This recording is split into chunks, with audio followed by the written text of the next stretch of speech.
The left is on kind of a sick and self-loathing search and destroy mission. They're fanatical foot soldiers. They're hard at work undermining institutions and ideals that were once considered indispensable for a healthy, strong America. From college campuses to corporate boardrooms, from newsrooms to the nuclear family. The left picks key targets for influence and infiltration. Because they hate tradition and normalcy, they know they need to flatten what came before and remake it in their own twisted image. The existential risk of COVID, the racial inequalities that we've witnessed, we're going to see an accelerated attitude towards these issues. Our laws should move away from the idea that there's one ideal family form. Polyamorous partners who might be in a committed relationship of 3 or 4. By opting to work less, countries are choosing not to expand production to its max, thereby avoiding additional emissions. We are 5 days away from fundamentally transforming the United States of America. You bet. After the left helped get Obama elected in 2008, the once great and respected Democrat Party was hooked. The left's agenda became the Democrats' agenda. From climate change to CRT, from transgenderism to token in the streets. And fast forward to present day. How's it all working out? Are college grads better writers, better thinkers than they were, let's say, 40 years ago? Do they feel free to speak their minds? Well, some do. Say it loud, say it clear. I'm worried that this might, impact funding for left-wing organizations. Brilliant. The final bottom line requires the factoring in of not just the material and construction costs, but also the architect's fees and the costs of land servicing. Oh, you left out a bunch of stuff. Oh, really? Like what, for instance? Well, first of all, you're going to have to grease the local politicians for the sudden zoning problems that always come up. And if you plan on using any cement in this building, I'm sure the Teamsters would like to have a little chat with you, and that'll cost you. That'll be quite enough, Mr. Mellon. Well, if only today's radicals were as smart as Rodney. At our top institutions of higher learning, Cicero and Aristotle, they're out. And Ibram Kendi and Nicola Hannah-Jones, they're in. So much so that SUNY just announced it's making a course in racial equity mandatory for graduation.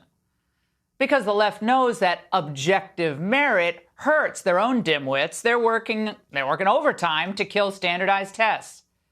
Of course, standardized tests are rife with cultural and racial bias.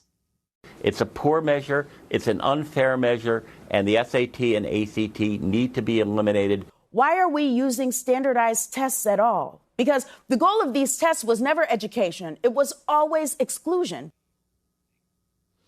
And even when we're long past COVID, a lot of colleges have complied. But it gets worse. Now the left wants to normalize cheating. In an op-ed, a Princeton student named Emily Santos recently called for the dismantling of the honor code system, claiming it's a barrier to social mobility and a more equitable society. Now, she likened Princeton's rules against academic dishonesty to our criminal justice system, which, of course, professors across America, including at Princeton, have branded as racist. There are many causes for the racial disparities in our criminal justice system, from arrest all the way through sentencing by police officers. There are also a lot of race-neutral factors that prosecutors in particular take into account that can have racial results. Do you think any of these people pause to consider where this attack on merit and standards ultimately leads? Well, when it even infects our healthcare system, the consequences can be deadly. And I mean literally.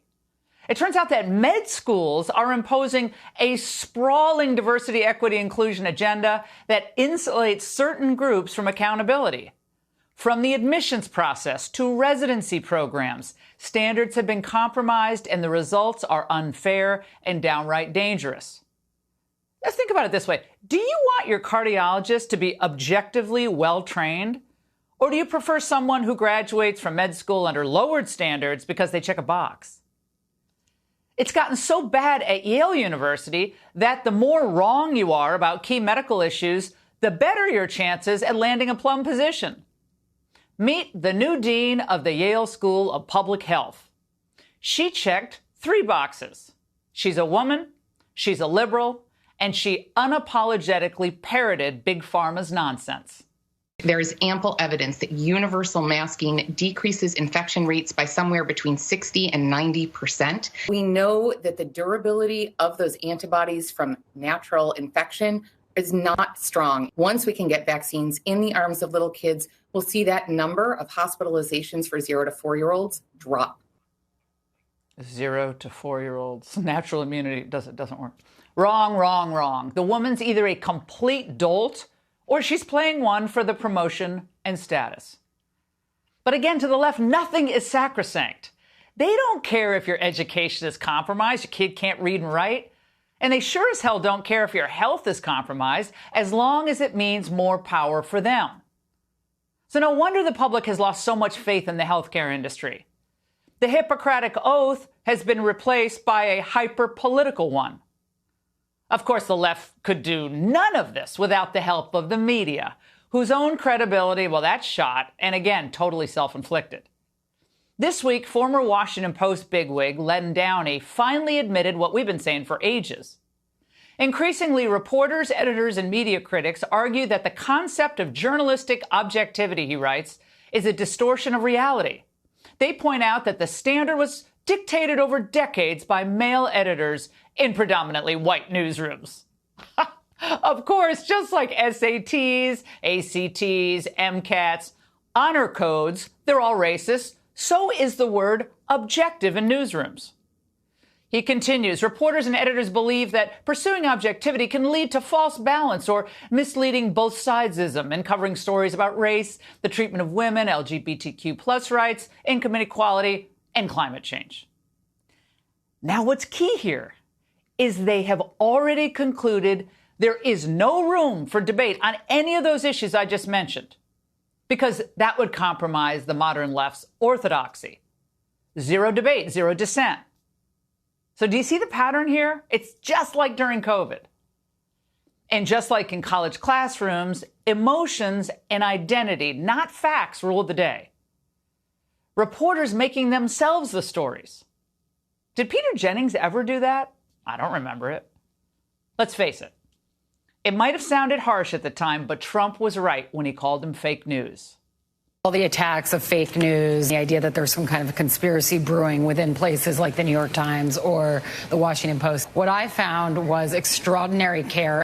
It's very, very troubling and very dangerous. The ones that President Trump calls out as fake news, we're actually getting it right. Oh, are you, Max? Wasn't the media wrong about the Mueller investigation? Wasn't Trump supposed to be in jail by now? Weren't the Russians supposed to be defeated by now in Ukraine? And wasn't everyone in Florida and Georgia supposed to be dead of COVID? Remember they said that inflation was temporary? In response to the siren songs of the hard left, even mainstream liberal organizations are giving up any claim to truth or objectivity in the hopes that they can cling to power.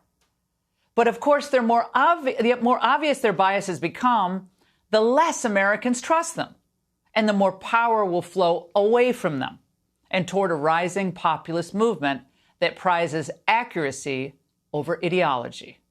And that's The Angle. Hey, Sean Hannity here. Hey, click here to subscribe to Fox News YouTube page and catch our hottest interviews and most compelling analysis. You will not get it anywhere else.